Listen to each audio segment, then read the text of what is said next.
तो एपिसोड 2 की शुरुआत में हमें एक पास्ट का सीन दिखाया जाता है। सियोंग और रियो हाई स्कूल में थे। रियो हमेशा सियोंग को पार्ट टाइम जॉब्स करने के लिए ले जाया करती थी ताकि वो अपने खर्चे खुद ही मैनेज कर सके। एक दिन वो सियोंग को तो बर्तन धोने के काम में ले गई थी क्योंकि इस रेस्टोरेंट में बहुत सारे बर्तन थे। सियोंग तो भागने के फिराक में था और रियो उसके पैर पकड़ लेती उसे जाने ही नहीं देती। हार मानकर सियोंग बर्तन धोने में हेल्प कर ही देता है। रियो इन पैसों से अपने रूम को डेकोरेट करने के लिए कुछ सामान खरीदती है और अपनी मॉम की बर्थडे के दिन उन्हें गोल्ड का ब्रोच गिफ्ट करती है, जिससे उसकी मॉम बहुत खुश हुई थी। अब coming back to present, mom Rio से पूछताछ शुरू करती है कि क्या सच में रियो ने जुन को चीट किया जो उसका फियांसे था। पर रियो इस बात पे टॉपिक चेंज कर देती है तो मॉम उससे जॉब छोड़ने के पीछे का रीजन पूछती है। रियो बताती है कि वो 10 साल से एक ही जॉब करके बोर हो गई थी, इसीलिए वो थोड़ा ब्रेक लेना चाहती थी, इसलिए जॉब छोड़ दी। आगे का प्लान पूछने पर वो बताती है कि अभी वो बस कुछ टाइम के लिए आराम करना चाहती है, सोना चाहती है, कोरियन फूड खाना चाहती है और हैप्पीली बेरोजगार रहना चाहती है। मॉम को तो बड़ा ही गुस्सा आया था ये सुनकर, पर उनको डैड शांत कर लेते हैं। पर अगली सुबह से तो मॉम रियो से बात ही नहीं कर रही थी। थोड़ी देर बाद यहाँ सियोंग और मोयुम आते हैं, सब लोग साथ में ब्रेकफास्ट करने के लिए बैठते हैं। तभी यहाँ रियो का अपने भाई के साथ झगड़ा शुरू हो जाता है। मॉम तो गुस्से में उन्हें चुप कराकर चली जाती है। इसके बाद मोयुम रियो से सब कुछ बताने के लिए कहती है, पर रियो उसे भी वही बताती है जो उसने अपनी मॉम को बताया। तभी उसके ड्यूटी का टाइम हो रहा था, इसलिए मोयुम चली जाती है। रियो के रूम का स्टोर रूम बन गया था, फिर भी रियो जमीन पे गद्दे बिठाकर सोने लग जाती है। सियोंग उसे ऐसे ही लेजी होकर पड़े रहने से मना करता है और उसका थोड़ा मजाक भी उड़ाता है। उसे रियो से अपने पास आने के लिए कहती है, उसे कुछ इंपॉर्टेंट बताना है कहकर। पर सियोंग जैसे ही जाता है रियो तो उसे चोक होल्ड कर लेती है। रात दरवाजा बंद करके भागने के लिए रियो तो उसे छोड़ ही नहीं रही थी। और सियोंग की आवाज से रियो की मॉम आ जाती है और रियो से उसे छुड़ाती है। मॉम फिर से रियो पे ही गुस्सा करती है और सियोंग के नए ऑफिस के ओपनिंग की खुशी में राइस केक्स ऑर्डर करती है और रियो से वो राइस केक्स सियोंग के ऑफिस ले जाने के लिए कहती है। तो सियोंग के ऑफिस में किसी क्लाइंट के साथ उनका पंगा चल रहा था। तभी सियोंग और रियो पहुंच जाते हैं। तो सियोंग क्लाइंट से बात करने जाता है और रियो को उसी और एम्प्लॉय के साथ बात करने लग जाती है, जहाँ ये दोनों रियो को देखकर तो बहुत ज्यादा खुश होते हैं क्योंकि सियोंग हमेशा उन्हें रियो के कारनामे सुनाया करता था। तो ये दोनों रियो से उनके बचपन के किस्सों के बारे में बताने के लिए कहते हैं कि वो दोनों पहली बार कैसे कब मिले, उनकी दोस्ती कैसे हुई। रियो बताती है कि हम पहली बार मिले थे 1995 में, जब सियोंग की फैमिली हमारे पड़ोस में शिफ्ट हुए। सियोंग का जन्म फ्रांस में हुआ था, इसलिए उसे फ्रेंच के अलावा और कोई भाषा नहीं आती थी। तो मुझसे भी डर के अपनी मॉम के पीछे छुप रहा था। वो तो बहुत ही भोला भाला बेचारा बच्चा था। तब मैंने डिसाइड किया कि मैं इसकी हेल्प करूंगी। अब क्योंकि सियोंग के मॉम डैड दोनों ही काम के सिलसिले में पूरे दिन बाहर रहते थे और तब रियो की मॉम बेबी सिटिंग का काम करती थी, इसलिए सियोंग की मॉम उसे रियो के घर पे छोड़कर जाया करती थी। तब से ही रियो सियोंग को बेबी सिट करने लगी, उसे गेम्स खेलना सिखाया, उसके हाइजीन का ध्यान रखा,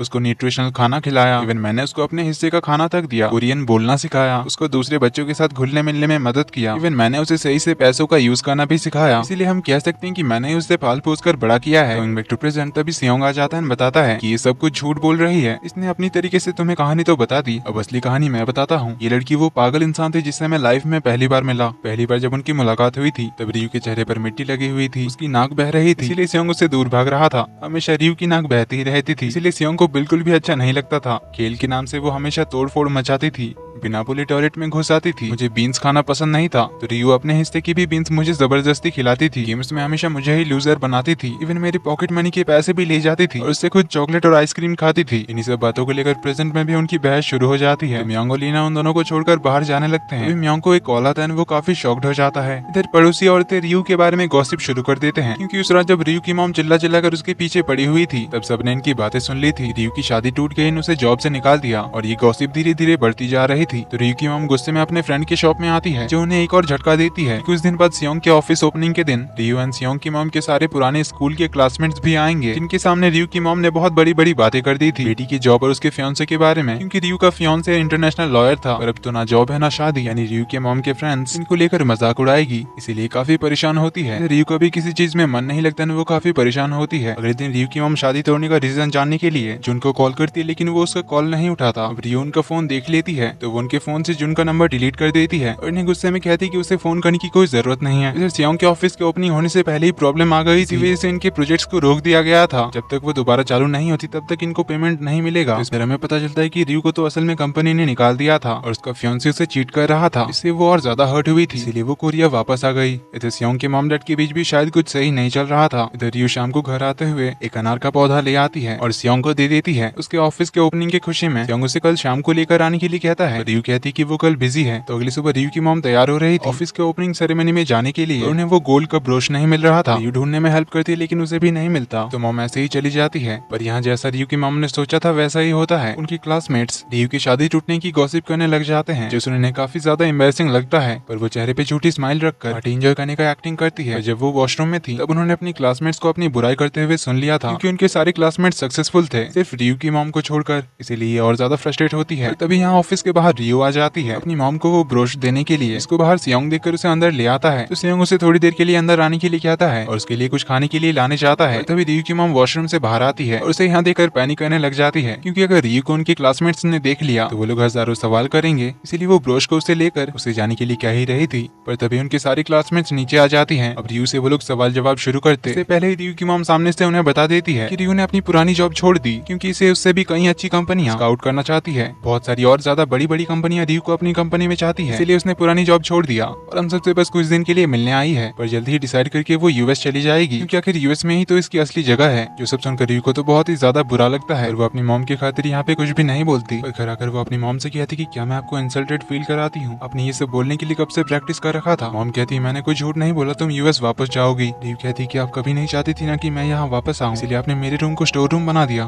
मॉम कहती इस बार में मैं कोई बात नहीं करना चाहती, तुम बैग पैक करो यूएस वापस जाओ। ये बोलकर वो खुद ही उसका बैग लेकर नीचे जाने लगती है। उन्हें रोकने की कोशिश करती है पर मॉम बैग नीचे फेंक देती है। रियू कहती कि क्या पागल हो गई हो, ऐसा क्यों करना चाहती हो, जैसे मैंने कोई क्राइम कर दिया हो। पर मॉम तो अपनी ही धुन में लगी हुई थी कि तुम मेरे साथ ऐसा कैसे कर सकती हो, मैंने तुम्हें पाल पोस कर बड़ा किया क्या इस दिन के लिए, तुमने कितने मेहनत से पढ़ाई किया, यूएस में फुल स्कॉलरशिप मिली, इतनी अच्छी जॉब मिली, फिर तुम ऐसे छोड़कर कैसे आ सकती हो, मेरी प्राइड हो तुम, मुझे ऐसे धोखा कैसे दे सकती हो। सब सुन रियू पूरी टूट जाती है और नहीं कहती कि क्या मैं एक बार बस आपकी बेटी बनकर नहीं रह सकती, मुझे नहीं बनना है आपका प्राइड, मुझे बस एक नॉर्मल लाइफ चाहिए। मेरी जॉब छोड़ने से या शादी तोड़ने से आपका प्राइड कैसे हर्ट हो सकता है। क्या आपने कभी मेरे बारे में सोचा है कि मैं अच्छे से सो रही हूँ या नहीं, खा रही हूँ या नहीं, मैं वहाँ कैसे जी रही थी, कभी आपने सोचा है। पर मॉम अपनी वही प्राइड वाली पिपुड़ी बजाने लग जाती है। इसलिए रियू बहुत ज्यादा गुस्से में और दुखी होकर घर से बाहर चली जाती है। जहाँ बाहर सियोंग ने उनकी बातें सुन लिया था, इसलिए वो रियू को देखने के लिए जाता है, जो कि बच्चों के मैदान में थी। रियू जो बहुत ज्यादा दुखी थी, पर वो सियोंग के सामने हंसते हुए बात करती है। बिना मतलब उनके बचपन के किस्सों के बारे में बात करते हुए खुद ही बहुत ज्यादा हंसने लग जाती है। सियोंग समझ रहा था कि रियू बहुत ही ज्यादा दुखी है, इसलिए उसे कहता है कि एटलीस्ट मेरे सामने झूठी हंसी दिखाने की जरूरत नहीं है, अगर रोने का मन कर रहा है तो रो लो। तो रियू बहुत रोती है, तो सियोंग उसे कंसोल करता है। इधर रियू की मॉम को भी एहसास हो जाता है कि वो क्या गलत कर रही थी, इसलिए वो भी बहुत दुखी होती है रियू को अब तक इस तरह ट्रीट करने के लिए। अगली सुबह मॉम रियू के रूम में जाती है, पर सुबह सुबह वो कहीं चली गई थी। इधर सियोंग की कंपनी में एक प्रोजेक्ट फिर से चालू हो गया था, इसीलिए लोग बहुत खुश थे। रियू शाम को घर आती है और किसी से बिना कुछ बात करे अपने रूम की ओर जाती है। रूम को देखकर वो तो पूरा चौंक जाती है, क्योंकि उसके रूम का पूरा नक्शा ही बदल गया था। जो देखकर वो मॉम मॉम चिल्लाते हुए नीचे आती है, उससे पूछती कि मेरे रूम में ये सब कैसे हुआ। तो डैड बताते हैं कि तुम्हारी मॉम ने सियोंग से ये करने के लिए कहा। इसे मैं आज सुबह का फ्लैशबैक दिखाया जाता है। रियू की मॉम ने सुबह सुबह सियोंग को रियू के रूम को डेकोरेट करने के लिए कहा था और उसने बस कुछ ही घंटों में रूम का पूरा नक्शा ही बदल दिया। अब मॉम को अपनी गलती का एहसास हो चुका था, इसीलिए माँ बेटी में सब कुछ फिर से सही हो जाता है और रियू अपने नए रूम को देखकर बहुत ज्यादा खुश होती है। तो वो रात को सोने के लिए आती है, जहाँ वो सीलिंग पर चमकते हुए तारों वाले स्टिकर्स देखती है, जिन्हें देखकर वो बहुत ज्यादा सरप्राइज्ड होती है, क्योंकि वो बचपन से अपने रूम में ऐसे स्टिकर्स लगाया करती थी, जिन्हें देखते हुए उसे बहुत ही अच्छी तरह से नींद आ जाती थी। और इस बारे में सियोंग को पता था, इसीलिए उसने जानबूझकर रियू की पसंद का डिजाइन किया। तो रियू से थैंक यू कहने के लिए उसे कॉल करती है और सियोंग उसे अभी भी टीज करता है, ये कहते हुए कि जरा ध्यान से देख, जिस टेबल में बैठकर तूने अपने सीनियर को लव लेटर लिखा था पर उसने तुम्हें रिजेक्ट कर दिया था, मैंने वही टेबल दोबारा से लगाई है। तेरा बेड ब्लैंकेट सब वही है। जब तू रिजेक्ट होकर आकर रो रही थी, एम्बैरेस होकर ब्लैंकेट में अपना मुंह छुपा रही थी, मैं तेरे एम्बैरेसिंग पास्ट को वापस से ले आया। रियू से ये सब याद दिलाने से मना कर रही थी। तभी सियोंग कहता है कि अपनी खिड़की के कर्टेन्स को अच्छे से बंद कर लेना। कहती कि कुछ है क्या बाहर, ये बोलकर वो कर्टेन्स को हटाती है। सामने ही वो सियोंग को देखती है, जो अपने रूम की खिड़की के सामने बैठा हुआ था। उससे टीज करते हुए कहता कि कल से ये कर्टेन्स को बंद करके रखना, क्योंकि मैं हर सुबह उठकर तेरी शक्ल नहीं देखना चाहता। रियू कहती है पर तू तो यहाँ रहता ही नहीं है, तेरे शहर वाले घर का क्या हुआ। सियोंग कहता है कि अब से मैं यहीं रहूंगा। जो सुन रियू को उनकी एक पुरानी मेमोरी याद आती है। जब एक दिन वो अपनी सीलिंग पर वो स्टिकर्स लगा रही थी, उसका पैर फिसल गया था और वो गिरने वाली थी, पर सियोंग ने उसे गिरने से बचा लिया था, उसे अपने ऊपर बेड में खींच लिया था। इसी के साथ एपिसोड 2 का एंड यहीं पर होता है। तो इनकी लव स्टोरी कैसे डेवलप होती है देखेंगे अगले एपिसोड्स में।